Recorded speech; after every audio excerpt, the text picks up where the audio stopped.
Hello, Bill. Good afternoon, Matt.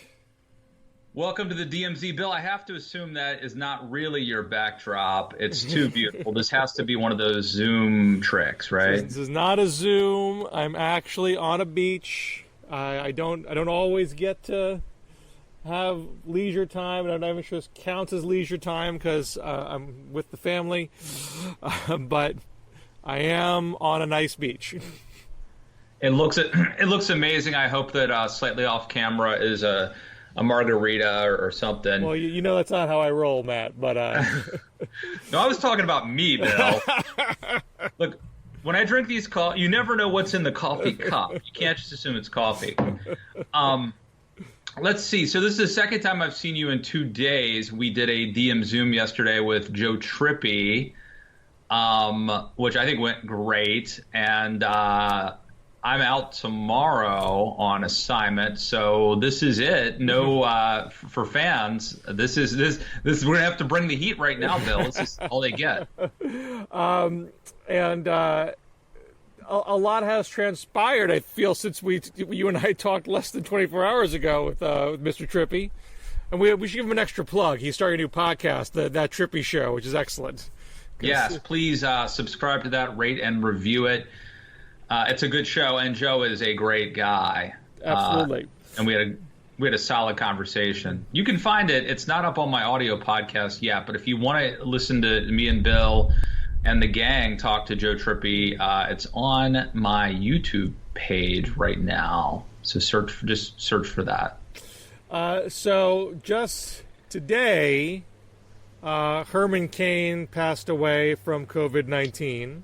Yeah, it's sad. And Congressman Louis Gohmert contracted it or was found positive and proceeded to tell his staff in person of the news and then insist, even though he rarely wears a mask, blame the times he did wear a mask for getting it. I thought that took extra moxie to blame not only are masks pointless, according to Louis Gohmert, but they actually possibly gave him coronavirus. And that took a lot of it did. Chutzpah, I believe it's called. It is. That is the proper phrase. But you know, in some sense, I mean, like it would be chutzpah if he knew better. And the fact that, and I don't make light of Herman Cain's passing. Yeah. I don't think we know he got it at the Tulsa rally, but he was at the Tulsa rally. Well, it seems likely because several people apparently got it at the Tulsa rally. And then I'm talking about Trump. There were Trump staffers who got it, I think, in Tulsa and weren't even allowed to go do the advance work at the facility. So the timing seems... But why should I even assume this is the only thing Herman Cain did that could have exposed him to coronavirus? But I think the larger point seems to be, as much as we are frustrated by Donald Trump pushing out a lot of misinformation or bad information about coronavirus, both he and a lot of other Republican political officials and conservative activists, you know, they believe it. I mean, it's not like they're telling a lie and then they're behind our back being very careful. They seem to truly believe they should not wear masks. They should be in crowded settings. Some of them. I know. I can't name names. I know some of prominent conservatives who are bashing masks, who are personally taking all sorts of precautions. But yeah, Herman Cain was willing to die for this. I mean, in a sense, you could say that. I mean, he did something that was kind of dangerous. And I think, the other day, Patrick Ruffini, the Republican, operative strategist, said that if Major League Baseball were to get canceled again, that would be more devastating for Trump than like anything else, because it would just show something that we thought was opening and then it gets pulled back. And that would show how bad COVID actually is for people who still don't admit to that or believe it. Well, here's a guy who was pretty well known and very, I mean, just to say, like, very likable. I just put up a video of an interview I did with Herman Cain in 2011. I don't know if you remember this, Bill. I have the video because Herman Cain turned it into an ad where he was talking about him and his brother growing up in segregated Atlanta, Georgia, and they snuck a drink at the White Water Fountain. And what Herman discovered is that they were astonished that the water tastes the same. Now, some people could look at that and say that Herman Cain was saying, what's the harm in drinking out of a different water fountain that tastes the same? But I think what he was saying is, why are we why are we separating from each other? Why are we doing all of this? It's pointless. Whatever the case may be, Herman Cain, as far as I could tell, was a super nice, friendly guy, and he is now dead because of coronavirus. And so, like, if you're a conservative out there and you're thinking, well, this is no big deal, well, we now have a pretty good piece of evidence that it really is, that it's a life or death issue. Do you think this will shock the sensibilities of the skeptical conservatives? Is it going to cause anyone to reorientate their thinking on coronavirus? I think it will. I don't think anyone's going to cop to that. I doubt if you're going to have people go on Fox News and say that. But I have to tell you, like I said, I know people who are public figures who are sort of bashing the idea of wearing masks, but they're very careful. I think I told you the Lewis, my Lewis family reunion. The Lewis family would have voted. I mean, if we did Trump would have won 100% of the vote at my family reunion last year. They unanimously voted not to have a reunion this year. So they're already behaving personally much more cautiously. And I even think that rally in Tulsa, which was sparsely attended, part of it simply is that a lot of his voters, a lot of his supporters, I think, made the wise choice not to go into a super dangerous situation. So I don't know that anyone's going to say this. I doubt if anyone will. But this is another data point. If you're paying attention and you're a conservative, oh, by the way, a prominent Republican who ran for president in 2012 just died of COVID. I mean, it's hard to ignore that. And also today, Trump raised the possibility or posed the question on Twitter. Just asking questions. Should we delay the election against all legal provisions because mail balloting is sketchy? And I was struck by the number of Republican officials that came straight away and said, we're not moving the election. We can't move the election. What does that tell you about Trump's standing in the party? Granted, it's a ludicrous statement, but a lot of the times Republicans rally around his ludicrous statements. Why are they not rallying around this one?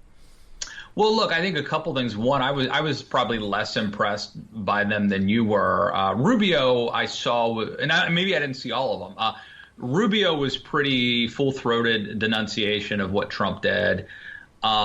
Kevin Kramer from North Dakota played it off like it was a joke, like, right. He's just trolling you. Well, that's BS. It might have been Tillis. Somebody I saw kept saying the election's not moving. Right. But he wouldn't say it shouldn't move and Trump shouldn't be saying this because it's irresponsible. He would just say, like, the fact it's not moving. Well, guess what? That's a fact. It's not moving. But how about a little more? How about I wasn't quite as surprised or pleased with Republicans. I will say, I think just in general, we've seen a lot of distancing. I think Republicans see the writing on the wall. So we see people like Ted Cruz, all of a sudden, Ben Sasse, all of a sudden worried about the debt and the deficit and the spending. And clearly they're, hedging, Well, I think is that distancing from Trump, or is that I need to get on some intellectually coherent ground before I try to block Democrats from spending when Biden gets in office? Well, I think it's an acceptance that Trump is going to lose, which Trump would take as a threat or an offense. But it's an acceptance that Trump is going to lose, and it's trying to position themselves. I think they want to position themselves to be able to say, I stood up when Trump was spending. I didn't wait till after Trump was gone. I caught him out at the time. Ben Sasse did that on his election day after he knew he was going to win re-election in Nebraska. We won the primary. Yeah. So like a couple, within basically once the die was cast that he had won the primary, which I think is the election, by the way. In Nebraska, sure. Once the die was cast, he ran an ad criticizing Trump. So he can say, Ben Sasse can honestly say, he was the only Republican to run a primary ad criticizing Trump. Now, it's complete bullshit, but he can say that. And now Ted Cruz, and they can all say, Josh Hawley, they can all say, like, we stood up when Trump was president. We criticized our own team for spending. And they'll be able to say that. Now, it deserves a ton of asterisks, but they'll be able to say it. So now, the other thing I've noticed is Eric Erickson, who started off being a vehement Trump opponent, later endorsed him, now seems to be off the bandwagon. I can't tell. Honestly, I cannot. I don't track his writings, on a regular basis. He pops up in my Twitter feed sometimes, and I literally never how many times this guy flipped back and forth, and how much energy do I want to spend trying to figure it out? Yeah. which is almost none. And then Rich Lowry of National Review, who started off, remember National Review put out that piece against Trump. Mm-hmm. The whole magazine was against Trump. The whole magazine, but Rich Lowry runs National Review. Right. He was against Trump. Then he wrote a book in praise of nationalism and essentially started trying to buddy up to Trump without going full Trump. Now he is criticizing Trump. I think rightly over Trump's moral equivalence between Putin's Russia and America. So even before today's news, now what happened today that would cause Trump to send that tweet? Well, we found out that the second quarter of this year was like the worst economic quarter in recorded history. So I don't think it's a coincidence that tweet. I think that Trump, I'm not so, we need to be vigilant to preserve liberal democracy.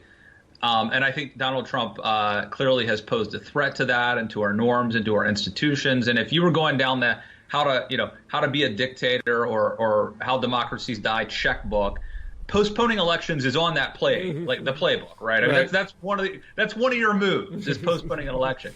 Having said that, because we're blessed to live in a great country still, despite our problems, that has these guardrails, and because it's very clear that Trump is losing, I see this more as an act of desperation and almost a tacit admission that he knows he's going down the drain.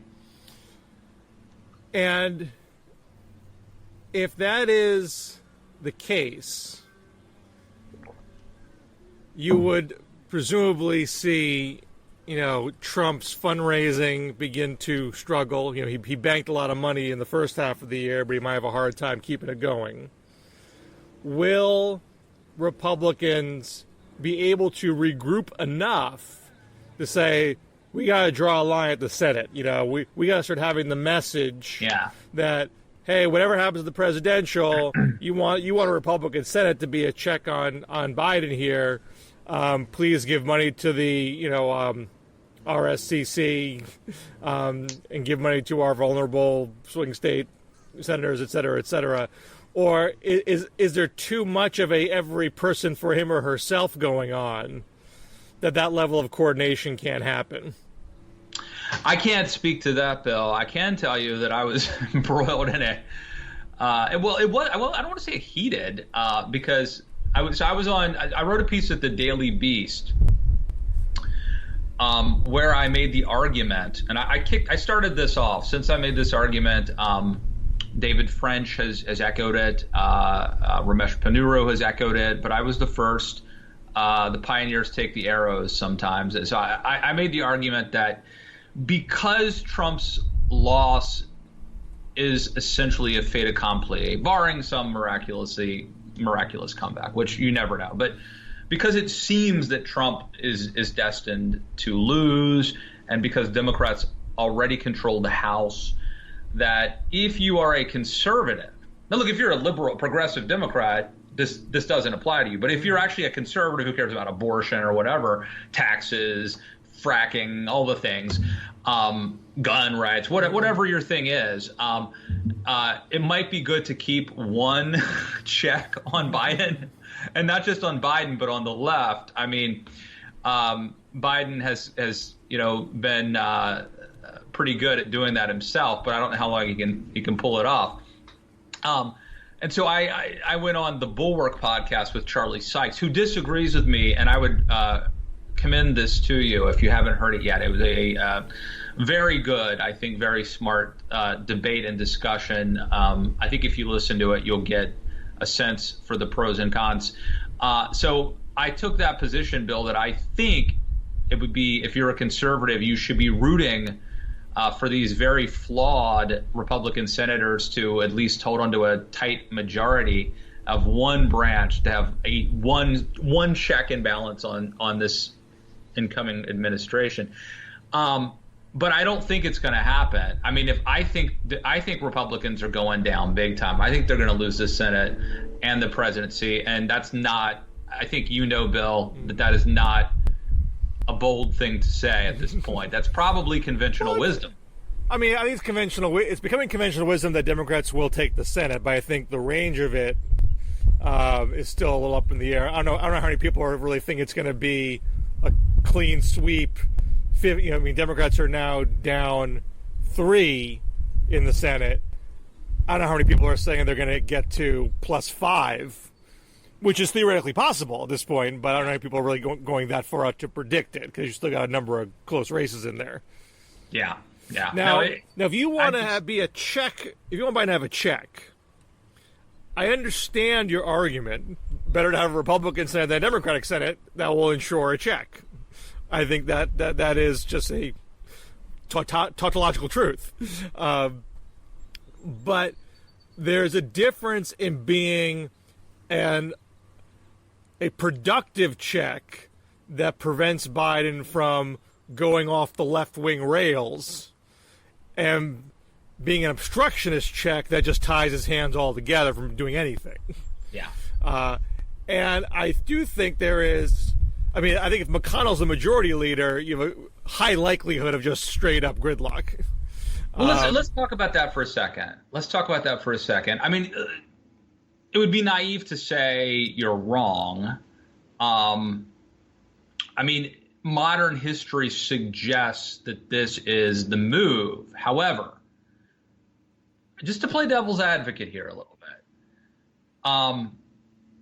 a couple things. One, we haven't had a one-term president since George H.W. Bush, right? So it's been a minute. It's been, I'm not good at math, Bill. It's been decades. What America's faced in recent years, really since 2000, is two political parties that seemed evenly matched and thought they were one election away from being able to impose their agenda.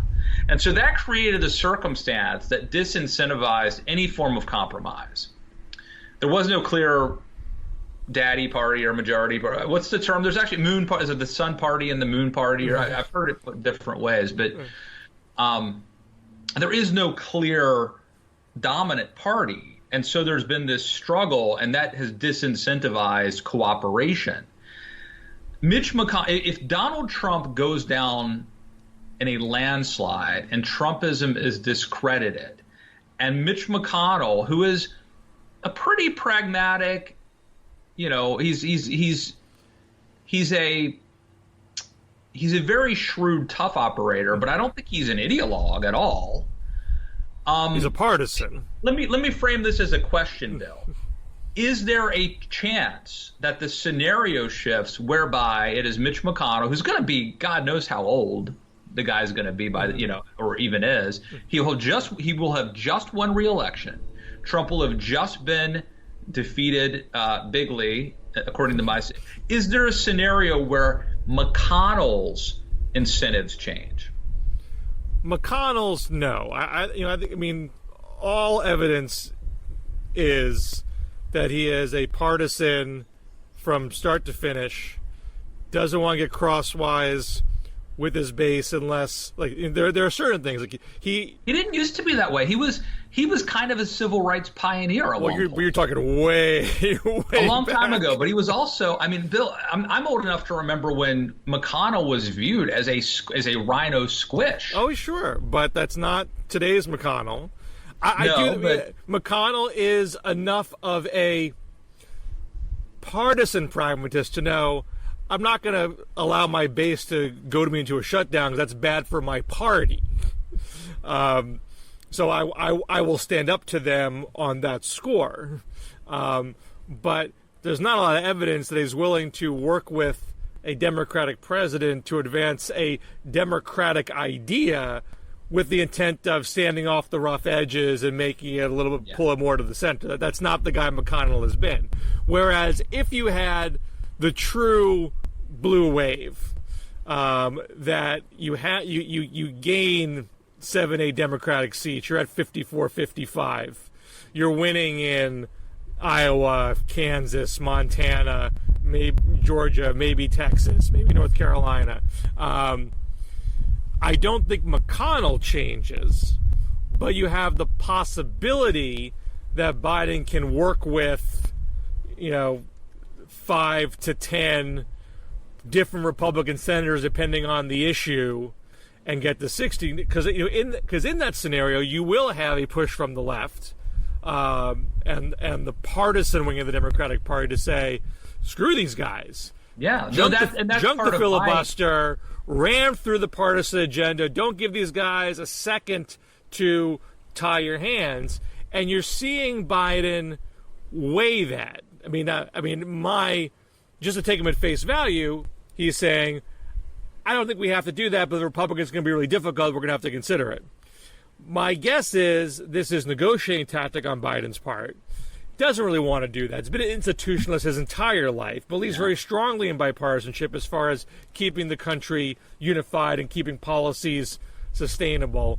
I think he'd much rather use the leftist stance as a bargaining tool to reform the filibuster in some way, but not outright reject it and get that cooperation from 5 to 10 Republicans.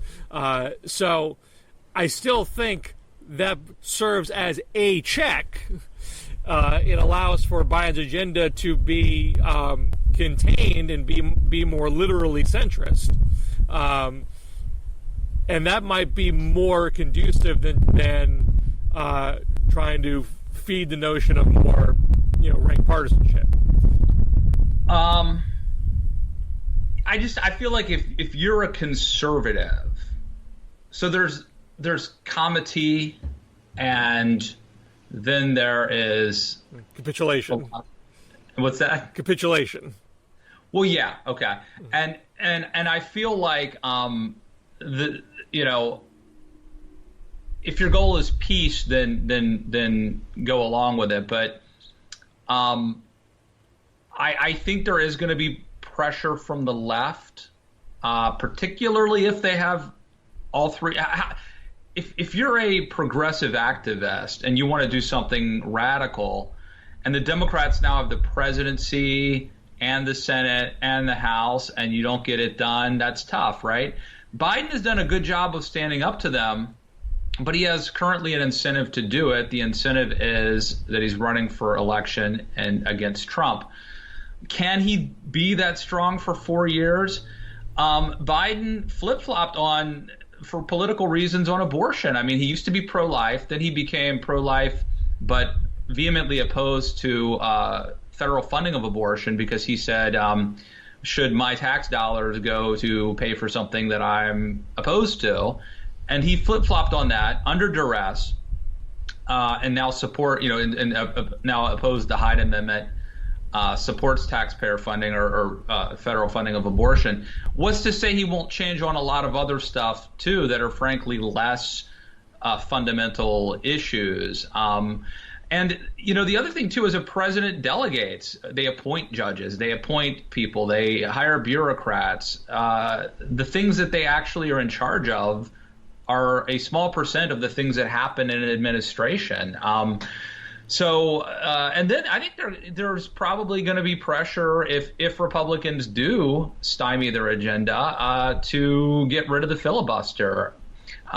Chris Coons, I think, correct me if I'm wrong, Bill, was somebody who was really against vehemently opposed to getting rid of the legislative filibuster. And I think he's basically said, like, oh, well, we need to look into it, or, something. Well, yeah, now. I mean, Coons and Manchin, people who were very explicitly against getting rid of the filibuster, have recalibrated their language to a degree that, in a way that cracks the door open. I personally think that is more negotiating tactic. I think these are guys who are institutionalists. And Manchin in particular, someone who comes from a state where being bipartisan is pretty necessary to survive. And if there is a big blue wave, you're going to elect a lot more moderate Democrats from red to purple states who are probably not going to be dying for their very first act to strip the one element of the Senate that is intended to engender bipartisanship. So it would take a lot, I think, to break them on that. To your point, Biden's a politician. Biden has moved on various issues over his career. He is, I think, interested in maintaining party unity as much as possible. But at the same time has a strong interest in bipartisanship and institutionalism. So these things are at some tension. You mentioned the Hyde Amendment, which is a perfectly fine example to cite. There's also the Medicare for All example, where Biden has been very resolute against a lot of pressure to budge on that. I mean, here he even has a Bernie Biden unity task force that tries to slip in just the phrase Medicare for All as a rhetorical nod, and then it goes to the full platform committee, and that gets scotched. Biden does a endorsement interview with A.D. Barkin, who's a diehard Medicare for All supporter, has ALS, and asks Biden point blank, or says to Biden point blank, I'm a Medicare for All supporter, and Biden says very bluntly, I'm not. So there are some things Biden doesn't budge on, and some things Biden does. So or hasn't. So the game is on to try to move him. Once he is president. And I just think if you are a institutionalist Republican, or a Republican that doesn't want to see just outright gridlock and the further degradation of the democracy, you want to give Biden something. So he doesn't become enticed to junk the filibuster altogether. Well, I don't want to relitigate the entire debate I have with Charlie. People should go listen to it at the Bulwark. But, fundamentally, I think it comes down to, there's a lot of interesting sort of angles to this. But one argument is that it would be better for the Republican Party to burn it all down and start over, which strikes me as not a terribly Burkean conservative concept in general, but that's what they want to do, and that's their theory. That was my argument in 2016. I had a piece about that in the New Republic. That Republicans should do that. Yes, that at the verge of Trump being nominated, that the Senate Republicans should just say, look, this party is tainted for good, and let's just leave it and start something fresh, because being inside of this tent is not a good tent.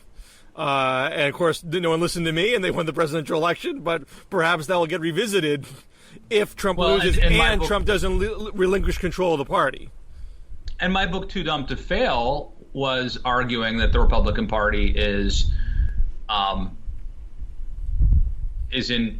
was in incredibly bad, shameful condition, and that we had to take immediate action to reform the party and salvage it. So that's my instinct, and to reform the movement and salvage it and fix it. So that's my instinct to do. And I mean, the other context of this debate that I had, Bill, is, the Lincoln. If an individual says, like, I can't vote for Lindsey Graham, okay, I totally get it, okay? Mm-hmm. But the context was, like, the Lincoln Project, who's taken in tens of millions of dollars, or, they're making ads telling, they're ostensibly a conservative group who wants to restore conservatism, and they're telling people to vote against all these Republicans running for Senate. And I just wrestled with that. Is that prudent? Is that the right thing to do? And ultimately, I came down that it's actually not. That if you assume maybe a big if, but if you assume that Trump is going to lose, and I think that's the assumption, I would like to have a check and balance. And just because Cory Gardner or Ben Sasse or Susan Collins are spineless politicians doesn't make them Trumpians. And I think if they're not going to win any profiles in courage, but if you change the incentives, if you change the environment, if you change the head of their party, I think that they can still be part of a functioning democracy, and actually, instead of working against me, they can start working for me, keeping the other guys in check. Well, it depends on the person. I mean, I actually, if I'm a Lincoln Project person, I wouldn't go after Lindsey Graham. I mean, as devoid of intellectual consistency as he has been, and you might say it's, perhaps he deserves punishment for being so bluntly against Trump in 2016 and then becoming such a sycophant, mere days after. Annoying. What's that? Yeah. It's very annoying. Yeah, it's annoying. It's annoying. Yeah. And I'm not saying he is honorable in doing so. But just from a strictly utilitarian perspective, the history of Graham is someone who likes being in the room, likes to make the deal. The room where it happened. Not easy to bring along. He was slippery for Obama, but, and I've pressed this in the show before, I think his interest in a climate bill was real. I think he stuck his neck out pretty far, enough for me to say, you didn't have to do that. You didn't have to go to a South Carolina town hall and say you're for cap and trade. That's not a necessary thing for you to do to keep your seat. You must mean it. And as awful as he's been to the person he thinks is the most wonderful guy in the world, Joe Biden, he could suck it up and be a sycophant to Joe Biden all over again if it meant that he get to be in the room and shape a deal. So he would have value in a Biden administration in a way that perhaps Steve Daines or Joni Ernst would, or John Cornyn would not. I also think there's a danger with what the Lincoln Project wants to do with this, like, inverse, I forget what it's called, but basically the easiest Republicans to beat are people like Cory Gardner and Susan Collins, right? Right. But you're not going to take down Josh Hawley. You're not going to take down Tom Cotton. Ted Cruz is even up for re-election this year, and you're probably not going to take him down anyway. So you end up with a Republican Party that's worse, smaller, but worse. And, like, if your goal is to rebuild the Republican Party, is subtraction, is getting rid of the best, granted it's a low bar here. When I say the best, I'll use air quotes. Mm-hmm. But is taking out the most sort of moderate and sane Republicans the first step of fixing the party of Reagan and Lincoln? Well, if you go down the list, I mean, let's assume that there was a clean sweep and all these guys lost. I think you're correct that what remains of the party will be as it gets more and more purified. Yes, you have fewer and fewer targets for opportunity for bipartisan cooperation. But you would have, you'd have a couple of octogenarian senators, I believe Grassley and Shelby, who Biden, I'm sure, knows and have worked with him before, who probably won't run again. So perhaps you can make some personal appeals there. You would still have Murkowski, who has gone rogue before, and so one has a write-in after losing the Republican primary. So she has a bomb with her state that can withstand some idiosyncrasies. You would potentially still have Lindsey Graham. You have someone like Ben Sass, who is a little squirrely and hasn't really done something bold and really crossed party lines before, but perhaps. Oh, he's bold now, Bill. He's very bold. Well, he might be less bold in the Biden administration, but perhaps worth talking to. I give him a special hard time because he was someone that I had high hopes for, but my hopes are always dashed. Look at Marco Rubio. Well, all these people, none of these people are reliable. It's not like I'm going to say, take it to the bank, these people are going to work with Biden. I'm just saying, these people, if I was counseling Biden, I'd say, give these guys a call. I mean, Pat Toomey in Pennsylvania, bluer and bluer state, did break ranks on gun control before. I would call him up. Richard Burr, North Carolina, that state might turn blue again. He broke ranks on Don't Ask, Don't Tell under Obama, was seen as a fairly bipartisan guy during the Mueller investigation, working with Mark Warner. He is a guy that I would pick up the phone and call. Rob Portman was not a anti-free trade populist. So he's an old Bush guy, might be a guy you could talk to. I mean, all low probability people, but if you're Biden and you're like, I really want to avoid having to get rid of the filibuster, I really want to show I can make this work, those are the people I'd make the personal appeal to. Can you work with me at least on this one thing or that one thing so we can show the country's going to function again? You don't want this to be a Trump-led party. You don't want to go back to Trumpism. You got to make this work if you don't want that to happen and make your party sane again. Bill, I've gained like 7 to 10 pounds. I can't see this, thankfully. 7 to 10 pounds since this whole shutdown happened. Have you had this problem? Well, I think I front loaded my weight gain before the shutdown, so I'm still plateauing. You were very smart to do that. I unwisely waited. Now it's bikini season, and you're at the beach. You're landlocked. I'm going to go to the pool later. Before I don't want to wrap things up just yet. I'm enjoying talking to you about more. Enjoying talking to you about politics more than my weight. But the fans demand a certain amount of this chatter. You're welcome to do before and after DMZ photos from 10 years ago when we started. VP, I feel like we're holding our own. We may look better today than we did 10 years ago. Now, if we can do that another 10 years, I will be very impressed with us. We should talk VP because we are possibly 1 week away. Biden has said by the end of the first week of August, which would be August 8th. Biden has slipped past deadlines before, so I don't think that's a hard and fast expectation. He could easily go past it for another week or even though it's a week and a half, he won't actually go into the convention. But we've gone through this period in the past 2 weeks where we've had we had a Demings boomlet, we had a Duckworth boomlet, we had a Bass boomlet, we're now in a Rice boomlet, and maybe we're having a Harris boomlet right now, as there was a story in Politico that Chris Dodd didn't care for Harris's answer about the busing attack in the first debate, and that sparked a notion of Harris is just too ambitious. Biden doesn't want to be looking over his shoulder. It's someone that not putting his interests first. And now you're getting, whoa! Why is it all of a sudden to be an ambitious woman to be bad? Why is it bad to want to be president if you're getting named to be vice president? Since when is that considered a negative? So maybe it's not. I mean, if you're at this point at this level of politics, you're pretty ambitious. I mean, and ambition can work for you.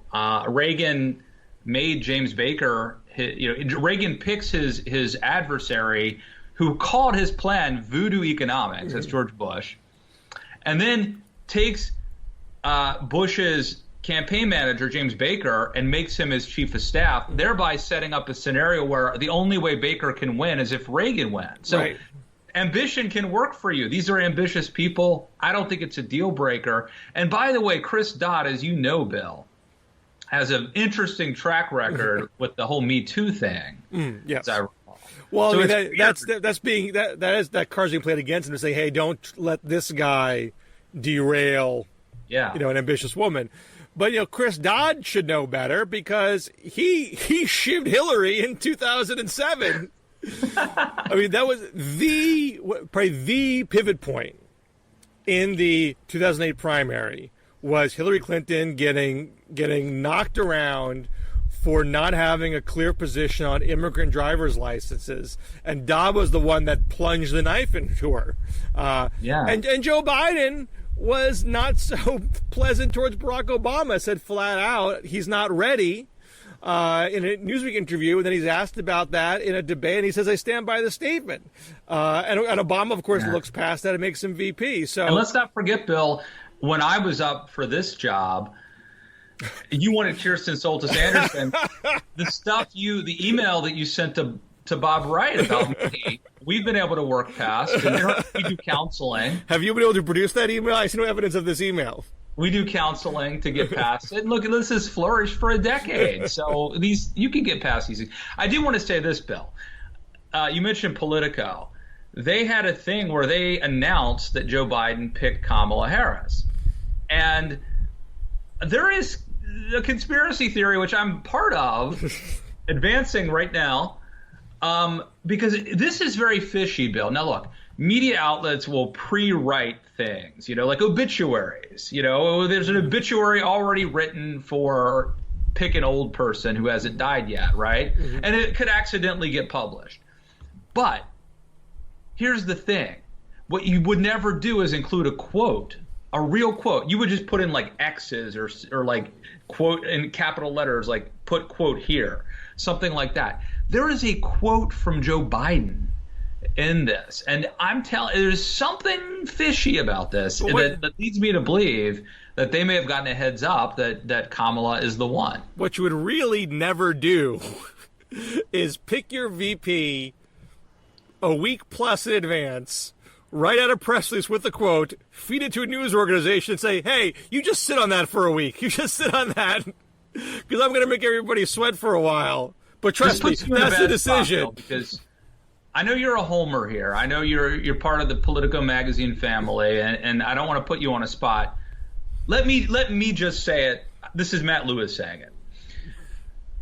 Because I pre-write stuff too. I mean, you got to. If it's a debate night, you might have one column where Biden wins the debate and one column where Trump wins the debate. And then you fill in the quotes. What you don't do is make up quotes, because that could accidentally slip through and be published. You would just put in like insert. I can't believe that an outlet would do that. That's what makes me suspicious of this. If I was writing placeholder text, I would not use a quote in my placeholder text. But someone casually doing that is still far more plausible to me than Biden giving them the quote days in advance. Okay, if Kamala Harris is picked, will that make you revisit this, no, or will you still dismiss it? I've been saying Kamala's the front runner from the get-go. Okay, so that won't matter. That won't persuade you. I mean, my personal rankings from March, which was not meant to be predictive, just my personal rankings, which were published in Politico, had Kamala number one. I then had a tweet, I think it was April, where I said Kamala is the Joe Biden of Veep stakes, not worthy of your hot take, but probably going to get it. But I did say probably. I wasn't making a flat prediction, but I do think she's very likely. I mean, what I can't know it comes out in the vet. And I can't know if there's just a personal, maybe I just can't get over it. If that's the case, that's the case. I think it's silly if you can't get over it for all the reasons previously stated. Yeah. But I pitched a real hot take today that no one bid on, for obvious reasons. It was Biden should scrap the whole thing if he wants never Trump votes. The list needs to be Amy Klobuchar, John Kasich, and others. Well, you want to whiten it up. Nobody bit on that pitch, Bill. But why can't we have nice things? Why can't that be in the mix? Well, why is Klobuchar and Kasich so nice?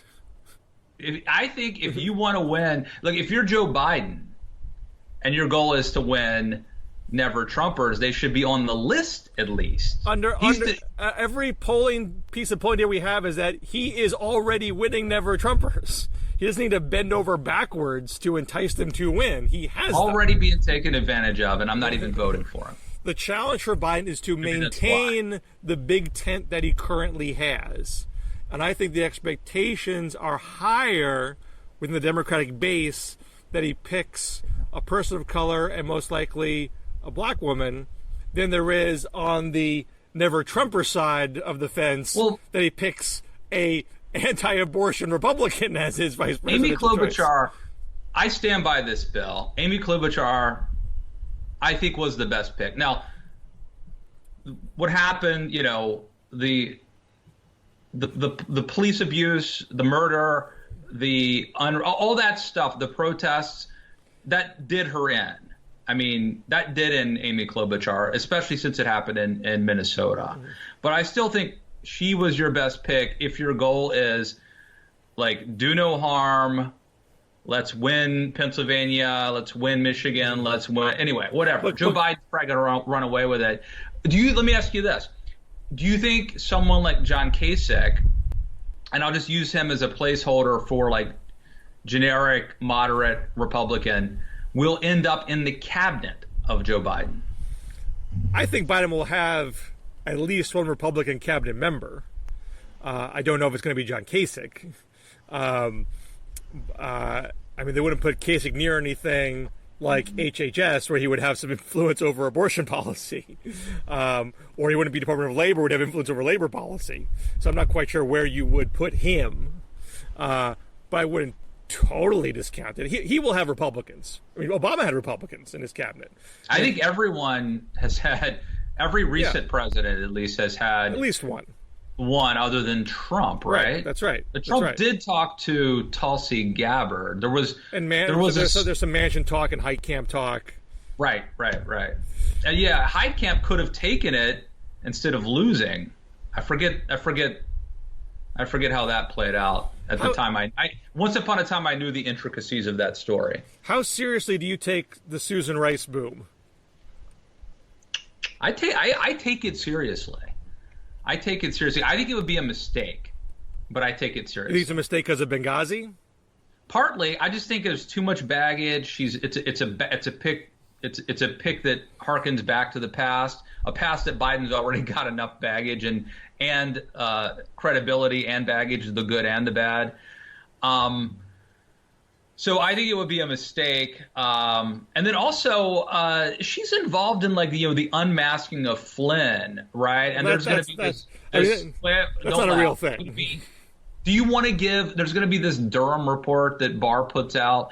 I don't know what's in it. I don't know what may come out. At the very least, it gives them an issue. It gives them something. Well, I agree that there are enough Susan Rice conspiracies out there that it will become a distraction to have to put those fires out, even if they're not.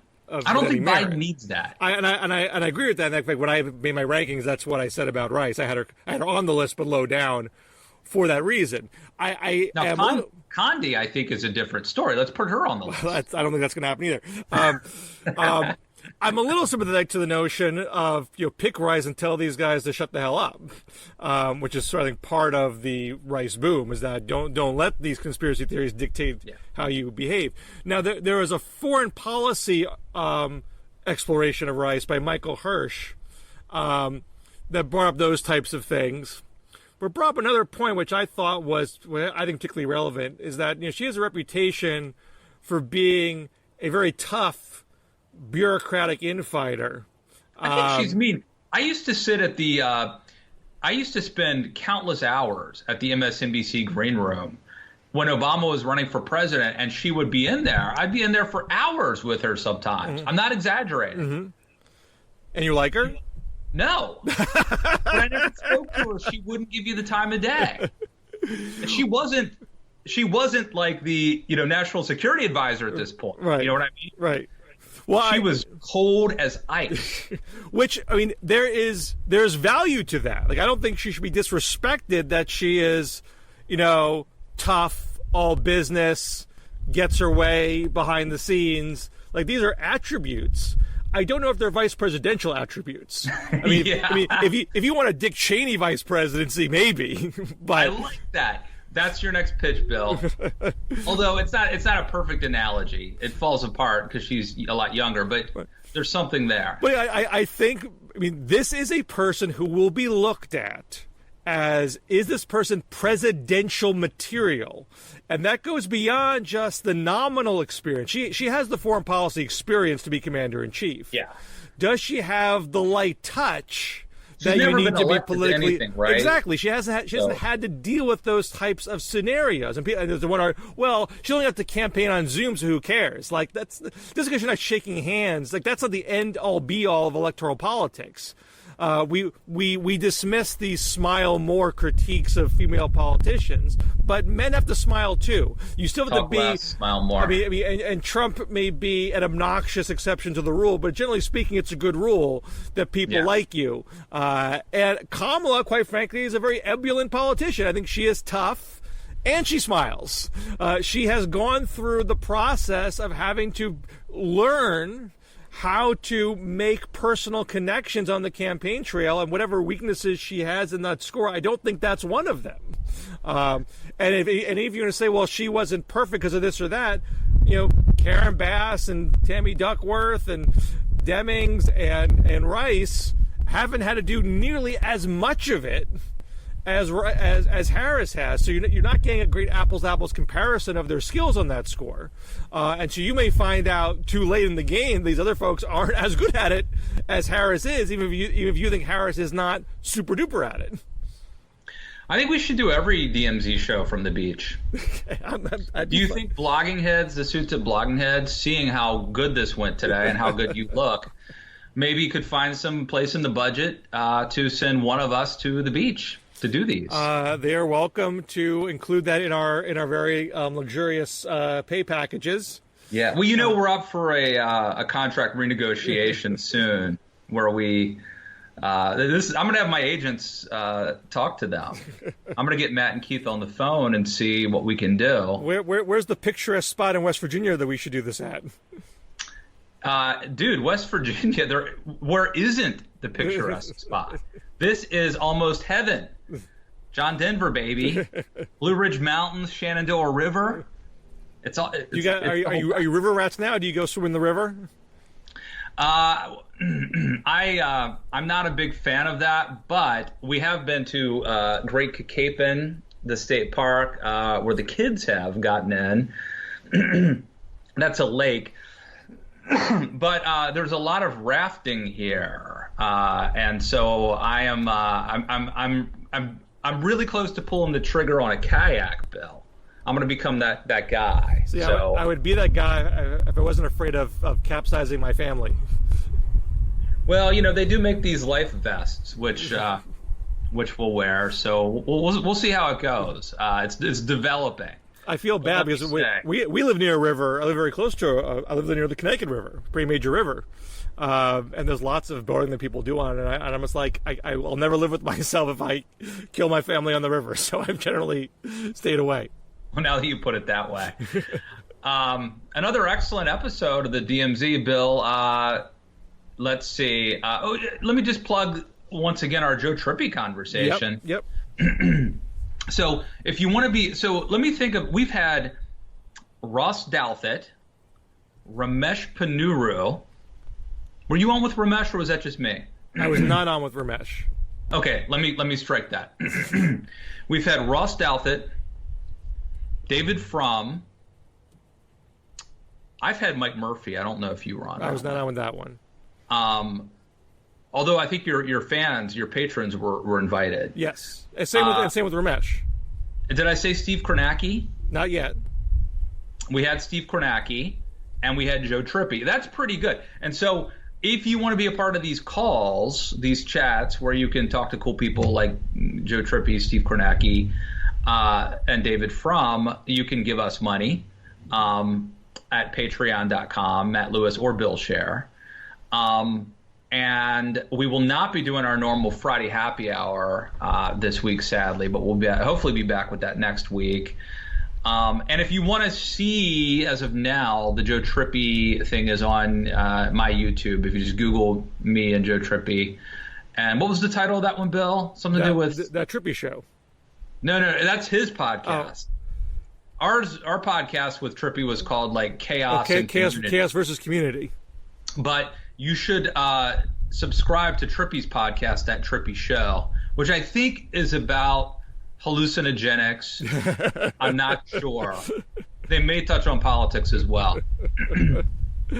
Also, there's a new Animal Farm update or Animal Crossing. Animal Cross. I keep getting that wrong. My son's going to kill me. I think my children are fighting over it right now.